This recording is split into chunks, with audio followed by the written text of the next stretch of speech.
बिस्मिल्लाहिर्रहमानिर्रहीम। अस्सलाम वालेकुम नाज़रीन, मैं सरवत वलीम हूँ। खुदा करे आप लोग जहाँ भी रहें खुश बाश रहें, अल्लाह की अमान में रहे, बखैर वाफ़ियत आप लोग रहें। दो बड़ी अहम तरीन अपडेट्स हैं और इनका ताल्लुक़ हुकूमत के साथ है। हुकूमत ये समझती भी है और ये चाह भी रही है कि अब की बार तहरीक इंसाफ के ऊपर डंडा चलेगा।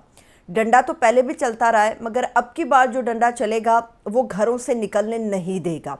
ये बड़ी ख़तरनाक और ख़ौफनाक किस्म की गुफ्तगू भी है और ये मनाजिर भी हैं कि अगर हम अपने जहन में कुछ देर के लिए महसूस कर लें कि PTI जो नवंबर में निकलने का फ़ैसला कर चुकी है, सिर्फ इमरान खान साहब की दी जाने वाली तारीख़ का इंतज़ार कर रही है, तो उस पर ऐसा लगता है कि टकराव हो सकता है। बहुत ही सीनियर हैं, बहुत ही ज़ीरक सियासतदान हैं। मेरी जब उनसे बात हुई इस हवाले से मोहम्मद अली दुरानी साहब से, तो उनके ये ख़्याल में कि अब PTI को दीगर सियासी जमातों के साथ बैठना चाहिए क्योंकि हुकूमत का मूड कुछ और है। और अब राना सनाउल्लाह साहब जो कि मुशीर हैं शहबाज शरीफ साहब के, पंजाब की सियासत को बड़ा बारीकी से समझते हैं और मुल्क के इंटीरियर मिनिस्टर भी रह चुके हैं, नून लीग से उनका ताल्लुक़ है। राना सनाउल्लाह साहब का ख़्याल है कि अगर धमकी देकर तहरीक इंसाफ अपने घरों से निकलेगी तो बाहर नहीं निकलने देंगे, क्योंकि PTI ये कह चुकी है कि कफन पोश ये हमारा एहतजाज होगा। और इमरान खान साहब ने अडयाला जेल के अंदर बैठ के कल ये फ़ैसला कर दिया था कि स्ट्रीट में मूवमेंट होगी, एहतजाज होगा, और लेकिन उसकी जो फ़ाइनल कॉल है वो खान साहब खुद देंगे। और जिससे ये भी हमें नज़र आया कि इमरान खान साहब ने तमाम इख्तियार जो पार्टी के पास मौजूद था, स्ट्रेटजी बनाने का, सियासी हिकमत अमली का जो एक पूरा उनके पास मौजूद था इख्तियार, वो इमरान खान साहब ने कल ख़ुद अपने पास वापस रख लिया है। पहले तो ये उन्हें कहा गया था PTI वालों को कि आप अपने हालात वाक़यात को देखते हुए फ़ैसले करें, लेकिन इमरान खान साहब ने एक तरफ इख्तियार भी अपने पास रख लिया है। मगर खान साहब का ये कहना है कि एहतजाज होगा और लाजमी तौर पर होगा। कल राना सनाउल्लाह साहब ने कहा कि अगर तो धमकी देकर पाकिस्तान तहरीक इंसाफ के लोग अपने घरों से निकलेंगे तो ये इनकी भूल है कि इनको घरों से हम निकलने देंगे।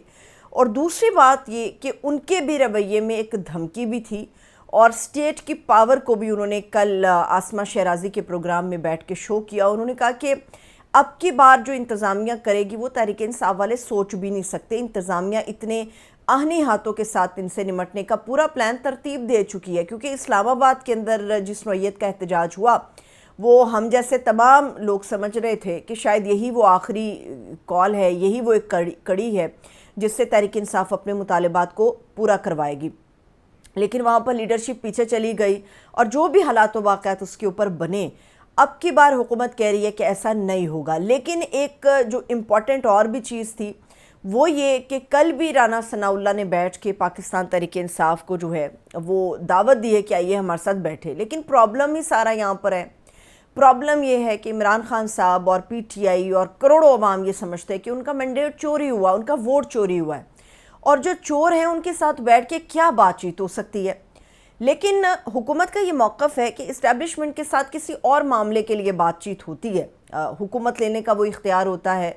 सियासत के अंदर सियासी जमातों से ही बात करनी होगी और अब PTI के ऊपर मुख्तलिफ़ तरीके से एक प्रेशर डाला जा रहा है और PTI को कन्विंस करने की, मैं दूसरे अल्फाज में बात करूँ तो कन्विंस करने की कोशिश की जा रही है कि आप सियासी जमातों के साथ आइए, बैठिए और बात कीजिए। लेकिन सियासी जमातें इमरान खान साहब को उनका मैंडेट वापस नहीं करेंगी। ख़ास तौर पे ये हुकूमत जो है ये इमरान खान साहब को उनका मैंडेट वापस नहीं करेगी। अब खान साहब जब तक राज़ी नहीं होते तब तक उनके ऊपर ताबड़तोड़ हमले होते रहेंगे। अब एक और ताज़ा हमला, उसके अंदर एक नया किरदार हमारे सामने आया है और इस नए किरदार को जो है नून लीग बहुत ज़्यादा उजागर कर रही है। ये किरदार एक ऐसी खातून का है जिन्होंने जब इमरान खान 2019 में डोनाल्ड ट्रंप से उन्होंने मुलाकात की थी वाशिंगटन में, तो उस वक्त बड़े सहाफ़ी वहाँ पर मौजूद थे जिन्होंने सवाल जवाब का एक सेशन इमरान खान साहब से किया था। वहाँ पर एक खातून थी और यही वो किरदार है जिसको नून लीग अब बड़ी उड़ान दे रही है। और इसके अंदर इमरान खान को ज़ेर करने के लिए आफिया सिद्दीकी का जो है एक एलिमेंट भी डाला गया है। ये जो खातून है इनका नाम है तैयबा ज़िया चीमा। یہ محترمہ جو ہیں انہوں نے ایک سوال عمران خان سے اس وقت عافیہ صدیقی کی رہائی کے بارے میں کیا تھا، جس کے اوپر خان صاحب نے اتنا واضح جواب نہیں دیا، اس بات کے تو ہم بھی گواہ ہیں، لیکن جب اس نوعیت کے معاملات ہوتے ہیں تو سربراہان جو ہیں یہ آپس میں بیٹھ کے اس کے اوپر گفت و شنید کرتے ہیں۔ ہاں، عمران خان صاحب کو جتنا بیان کرنا چاہیے تھا وہ انہوں نے کیا کہ یہ معاملات کو دیکھ رہے ہیں، اس کے اوپر بات چیت ہو رہی ہے۔ اب ٹرمپ کے آنے کے بعد یہ معاملہ دوبارہ سے اٹھایا جا رہا ہے۔ ایک پوڈ کاسٹ میں دیکھ رہی تھی کہ عافیہ صدیقی کی جو بہن ہیں ان کو فوزیہ صدیقی کو لایا گیا ہے اور ان سے اس طرح کے سوال جواب کیے گئے ہیں جس میں وہ خاتون بتا رہی ہیں فوزیہ صدیقی کہ نہیں، عمران خان نے عافیہ کے لیے کوئی کام نہیں کیا، ہم بات بھی نہیں کر سکتے تھے، ایٹ لیسٹ شہباز گورنمنٹ نے ان کی ملاقات کرا دی ہے۔ مگر شہباز گورنمنٹ کو بھی جو بائیڈن انتظامیہ بڑا چٹا قسم کا جواب دے چکی تھی کہ فوزیہ صدیقی کی رہائی ہم نہیں کریں گے، اور اسحاق ڈار صاحب کے بیانات ابھی ریسنٹ کچھ عرصہ پہلے کے ہمارے سامنے موجود ہیں جس میں انہوں نے اس چیز کے اوپر بات کی تھی کہ ہم امریکہ کو کنونس نہیں کر سکے ہیں۔ سربراہان آپس میں یہ بات کرتے ہیں، لیکن اب اس کردار کو اس لیے باہر نکالا گیا ہے تاکہ عمران خان کے اوپر ایک اور بھی کیچڑ اچھالا جائے اور بتایا جائے کہ عمران خان نے بیسکلی تو اسٹیٹ کے لیے، اسٹیٹ کی بیٹیوں کے لیے کچھ بھی نہیں کیا، جو آج بڑی آواز اٹھا رہے ہیں بیٹیوں کی۔ عمران خان نے تو کبھی کچھ نہیں کیا، لیکن یہ سارا ایک ایسا پروپیگنڈا ہے جس کے ذریعے سے کوشش ہو رہی ہے کہ عمران خان کو کسی طرح بیک فٹ پر لے جایا جائے، کسی طرح سے پی ٹی آئی سے عمران خان کو مائنس کیا جائے، یا ایٹ لیسٹ عمران خان کو اتنا پیچھے کر دیا جائے کہ سیاست کے اندر ان کی گنجائش جو ہے وہ باقی نہ رہے۔ کمال بات ہے کہ کسی کو جو چیز نہیں پتا وہ اس خاتون کے ذریعے جو ہے وہ میڈیا کو فیڈ کی جا رہی ہے، اور ویسے بھی جو ہماری جنرل پبلک ہے وہ اب میڈیا کو بہت کم اس لیے بھی سنتی اور دیکھتی ہے کیونکہ میڈیا بلف کرتا ہے۔ میڈیا خان صاحب کے ان سٹیٹمنٹس کو نہیں چلاتا جو وہ دیتے ہیں جیل میں۔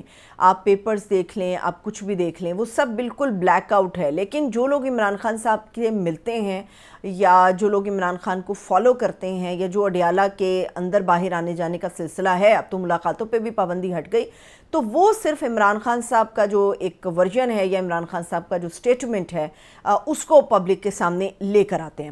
اب جاتے جاتے ایک اور جو موسٹ امپورٹنٹ چیز ہے وہ یہ کہ سعودی عرب کے اندر جو ہے وہ 50 سے زائد سربراہان مملکت شامل ہوئے، کیونکہ وہاں پر عرب اسلامی سربراہ سمٹ ہوا۔ اور آپ یہ دیکھیں گے کہ ہمارے لیے شرمندگی کی بات یہ ہے کہ ڈونلڈ ٹرمپ انتظامیہ کے امریکہ میں آتے ہی پاکستان سمیت تمام جو اسلامی ممالک ہیں وہ فلسطین کے لیے بڑی بڑھ چڑھ کے بات کر رہے ہیں۔ جب تک جو بائیڈن انتظامیہ تھی تو یہی وہ لوگ تھے، یہی وہ سربراہان تھے، یہی وہ ریاستیں تھیں جو فلسطینیوں کے لیے بات نہیں کر رہی تھی۔ لیکن اب سب کو سمجھ آ رہی ہے کہ جو ٹرمپ انتظامیہ ہے وہ جنگوں کے خلاف ہے، اسرائیل کی طرف اس کا جھکاؤ کم ہے۔ ابھی رشیا کے جو پریزیڈنٹ ہیں ان کے ساتھ، پرائم منسٹر کے ساتھ رابطہ انہوں نے کیا ڈونلڈ ٹرمپ نے، تو وہ فلسطین کے معاملے پہ ایک ڈیفرنٹ موقف رکھتے ہیں۔ لیکن چونکہ امریکہ ایک پاور ہے، امریکہ ایک عالمی طاقت ہے، تو اسی لیے اس کے ساتھ اب سب کے سب اڑان بھر رہے ہیں۔ ہمارے لیے اپنے مسلمان بہن بھائیوں کی جانوں کی قیمت شاید اس سے زیادہ نہیں ہے کہ وہ صرف مسلمان ہیں، لیکن ہم یہ دیکھتے ہیں کہ سورج کس طرف چڑھ رہا ہے، تو پاکستان ہو یا دیگر اسلامی ممالک ہوں، وہ سارے کے سارے اپنی اڑان جو ہے اب ٹرمپ انتظامیہ کے ساتھ آگے بڑھا رہے ہیں، اور اب فلسطین کی بات جو ہے وہ بڑھ چڑھ کے ہو رہی ہے۔ ورنہ تو فلسطین کا پرچم کہیں نظر آ رہا تھا، فلسطین کے لیے احتجاج کہیں پر ہو رہا تھا، وہاں پر تشدد بھی تھا، وہاں پر مار پیٹ بھی تھی، وہاں پر گرفتاریاں بھی ہوئیں، مقدمے بھی درج کیے گئے، دہشت گردی کی دفعات کو بھی ایڈ کیا گیا ان مقدمات میں۔ تو اب دیکھتے ہیں کہ فلسطین کا جو نیریٹو ہے یا پاکستان کے اندر جو احتجاج کرنے والے لوگ ہیں ان کے لیے ہماری حکومت جو ہے وہ کیا اپنا طریقہ کار اپناتی ہے۔ اجازت دیجیے، اپنا بہت سا خیال رکھیے، خدا حافظ۔